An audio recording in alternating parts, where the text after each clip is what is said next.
This is United States History 201. This is presentation 18, the Deep North. So we often hear this term, the Deep South. It's some kind of anomaly in American history or basically within the world.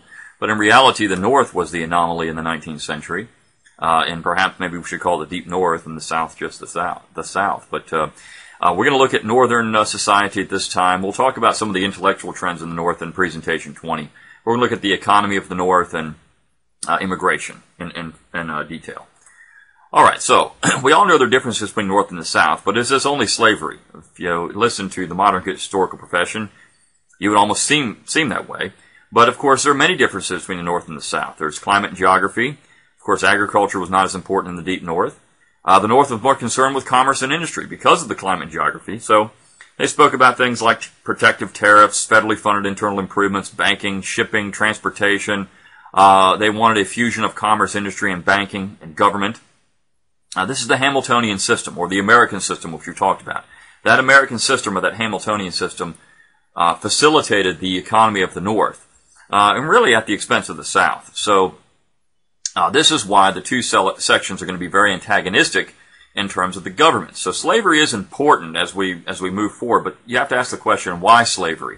And the real answer to that is that you had two separate societies, essentially, in many ways nations, that were dependent on different types of economies, and they had different cultures that going all the way back to the colonial period. So there were many differences between the North and the South. They weren't the same. They weren't monolithic. And to say that there was an American nation is a misnomer. There really wasn't. There were definitely two societies, maybe even three or four societies in the United States in the 19th century.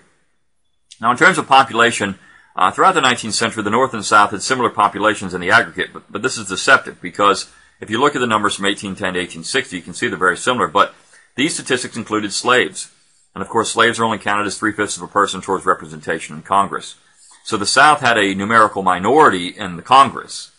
The North, for much of the early federal period, was able to hang on to a majority if you just look at North-South. So this is why, when you take into account the West and the importance of settling Western states, why that became so important, because those Western states are either going to add to the total for the South in the Congress or the North in the Congress. And you think back to things like the Hartford Convention, the opposition to the Louisiana Purchase, and on down the line, the North was concerned that they would become a sectional minority and they'd never have any control of the government. And so again, here's the West. You can see the numbers in the West, very small numbers in the West in 1810, but by 1860, 9 million people. The North will essentially win the battle over who's going to control the West, ultimately, because they promised the West federally funded internal improvements. They opposed slavery extension of the territories. And a lot of Westerners, as we get forward in the 1850s, we'll talk about this, Westerners didn't want the competition from slaves. That would create problems for them. So this shifting alliance between the North and the West is going to affect the political landscape of the United States.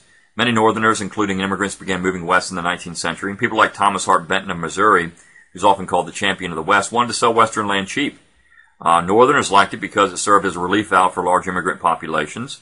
And, of course, it allowed them to control that section. Southerners were hostile to the idea because land meant revenue and a lower tariff.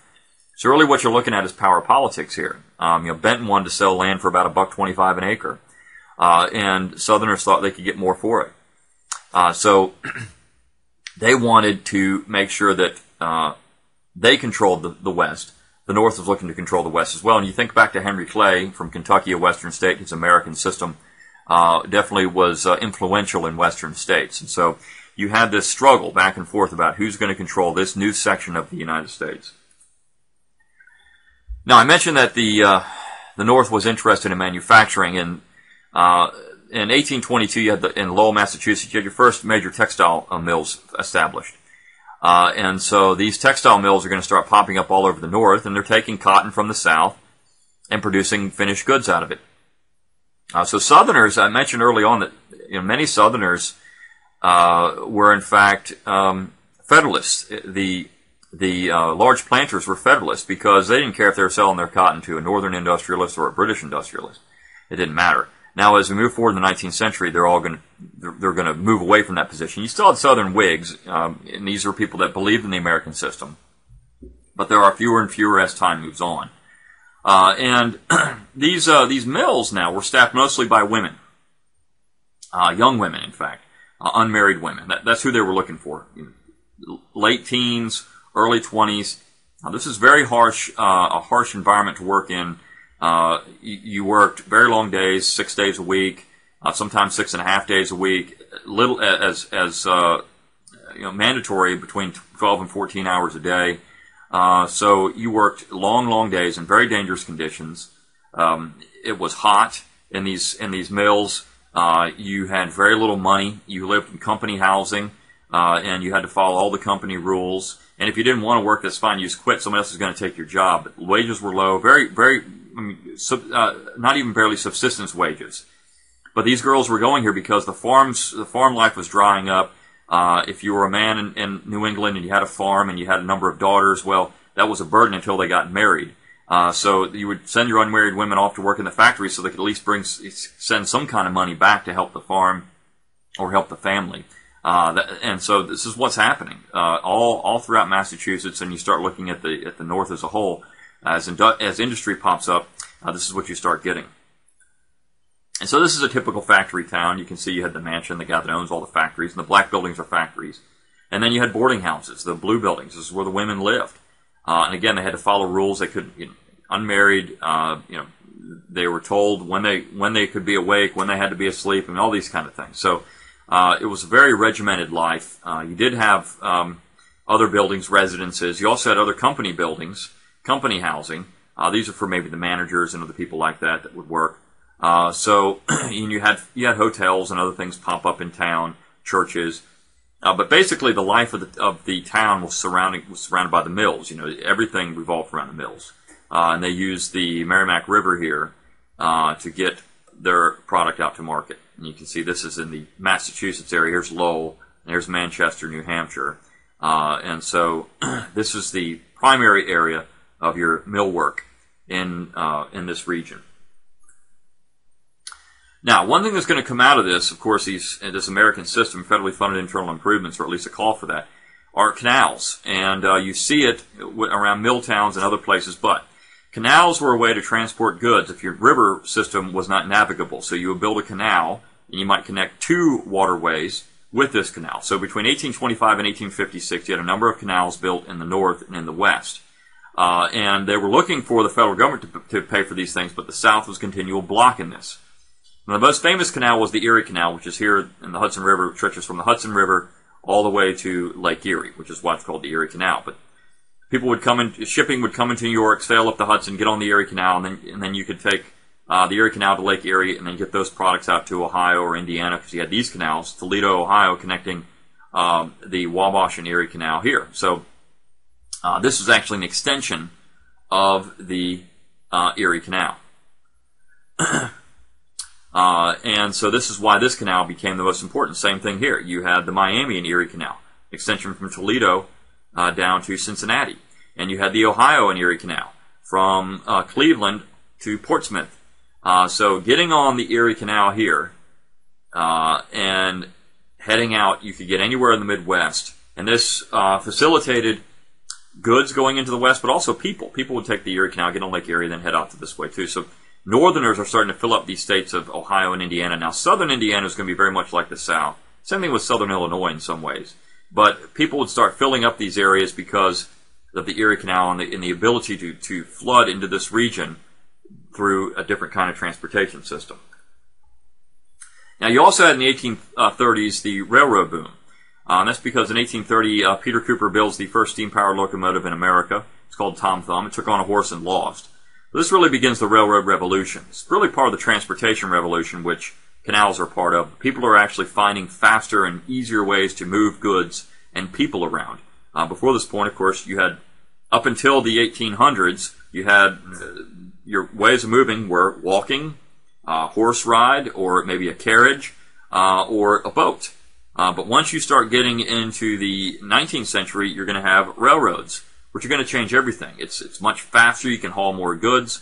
And you're also going to have the canals, which allow you to get different. I mean, you don't have to walk between the two riverways now or two waterways to get on a boat. You take a canal. You stay on the boat the whole time. And steam-powered boats. So things are changing rapidly in the 19th century. Transportation is changing everything. And so that influx of easier transportation is going to make people are going to move out west. They're going to start looking for larger and larger markets to get their goods to market. So transportation is greasing the wheels, so to speak, of the American economy. And here you can see the railroad boom. Railroads in the 1850s, and then railroads in 1860. You can see most of your major lines, though, are still in the north, even in 1850, and then also in 1860. All your major east-west lines are in the north. Also, you can see all your major urban centers are in the north. So the north is much more urbanized than the south. The south is agricultural, rural. You had a lot of rural areas in the north, but you're seeing that a lot of these areas are starting to fill up with people, 18 to 89 people per square mile in most of your major Midwestern states, in Illinois and Indiana and Ohio, even into Missouri. St. Louis is right here, of course. But, you're looking at the only areas in the south that had large urban areas. We could say St. Louis is a southern city for the most part. A lot of Germans are going to live there, and that's going to change the cultural pattern of the city. And then Washington, D.C. here, and a little bit of Delaware and Maryland right here. But, that's it. For the most part, the South is very, very rural. And if you look at this map, you can see this is in 2000, so this is just 14 years ago. But you can see that there are still sections in the United States. You still have a South, you still have a North, and then you have kind of a Midwest. So you have different nations, cultures here in the United States, and you have a nation, the African American population of the South, very large, and most people don't realize that, but you have places like Mississippi and South Carolina, very large percentage of African Americans in those states, and right here through the middle swath of Georgia and Alabama, you have that, and so, and of course in the Tidewater areas, this was the same way it was. When we get to the South, you'll see it when we start talking about the institution of slavery. You can see these areas, of course, are going to have high concentrations of slaves. And those families have just kind of stayed there. But again, you're seeing sections. And I also want to point out that some of the groups we're going to talk about in this presentation are the Irish and the Germans. And so you have a large number of Germans, it's light blue, and also Irish up here in New England. So, beginning in 1790, the United States is going to start trying to regulate immigration, or at least naturalization. They're not regulating immigration the way we think of it. They're regulating how people will become citizens. So the Naturalization Act of 1790 really set the standard for American naturalization law. It was easy to become an American citizen as long as you were white and of good moral character. And the years in the United States vary from 2 to 14. Now, states actually attempted to regulate immigration and eliminate the high mortality rates on the Atlantic crossing. And so, essentially, immigration was a state issue. The states actually set the rules for who could be citizens of those states. Even though you were an American citizen, that didn't necessarily mean you were a citizen of the state of whatever state you pick. So there was state citizenship and there was U.S. citizenship. And we still have that. The states could regulate how long it would take to be a citizen of that state and those type of things. They just don't do it anymore, but they could. Now, old immigration was an important process in this time, and the old immigrants were tended to be Scandinavians, Irish, and Germans. The Scandinavians were settling mostly in the West and the upper Midwest, Minnesota and Wisconsin, and they came here because of a very unstable Europe at the time. The Irish were settling here because of the potato famine, religious persecution, war, kidnapping. Many Irish were kidnapped and then forced to work here. They were going to settle in the Northeast, the Mid-Atlantic, and some in the South and Midwest. And then the Germans would arrive here because of this unstable Europe. The revolutions of 1848, when they lost, these were communist revolutions that didn't work. And they're going to settle mostly in the West and Mid-Atlantic. And I talked about St. Louis. The culture of St. Louis is going to be changed because of a large percentage of German immigrants. And if you don't know where these areas are, Scandinavia is here, essentially. Your far northern Norway, Sweden, Finland, Denmark. And then you have Germany here. And, of course, Ireland here. And you can see numbers over time. You can see this starts to ramp. This is over 5-year periods. This is in the thousands. So still between 1836 and 1840, only 347,000 people arrived in the United States. That's not that many. That's almost a daily number today. And you can see almost half of these people are going to be Irish, which is going to create a problem for these Irish immigrants because there's going to be a tremendous amount of opposition to Irish settlement. Most Irish would settle in the northeastern and mid-Atlantic cities like Boston, New York, Philadelphia. Some would move south or west. They take low-wage jobs, mainly in manufacturing, for example, textiles, and on railroad and canal digging projects. And they're always accused of being drunks and thugs. And there's a tremendous amount of Catholic bigotry in the United States at this time. The United States is primarily a Protestant country. And so the Irish are not welcomed in most places. One of the individuals behind some of this anti-Irish sentiment was a man named Thomas Nast. He was a German-born American political cartoonist. He was definitely anti-Irish, anti-Catholic. He was a young man during the war between the states and actually wrote for Harper's Weekly, did cartoons which were very critical of the South. And when the war's over, he's going to be very critical of the Irish. So here's one of his cartoons portraying the Irish as nothing more than monkeys and beating up police officers. So they're not even human, they're subhuman. Here is the Irish, or the Catholics coming out of the water. St. Peter's Basilica is in the background here, and these bishops are coming out of the water to try to devour these Protestants cowering on the beach. The school system's in ruin, the flag's upside down, there's a noose. So I mean, this is what Nast was saying the Catholics and the Irish are going to do. They're going to beat people up, and they were going to ruin America. Now, many Germans would settle in the United States during the colonial period. They were attracted to America because of religious liberty. Many were Quakers and Lutherans, and most of these immigrants settled in Pennsylvania and supported the American War for Independence. And again, the Germans were in light blue. So you can see a lot of Germans in North America today. Many Germans arrived in the United States following the political revolutions of 1848 as well. These Germans were disenchanted revolutionaries who had the opportunity to help forge Northern American culture during and after the war. They really created Americanism. They actually told people what it was to be an American. They're often called Red Republicans because they joined the Republican Party and were often critical of the South, a section they decried as undemocratic and evil. And these people are often called the 48ers. The South was not democratic enough. It was too aristocratic, and it was not communist enough in their mind. There are several famous 48ers. Thomas Nast, who we already talked about.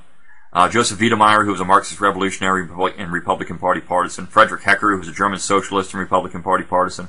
Henry Villard, who was a journalist who supported the North during the war.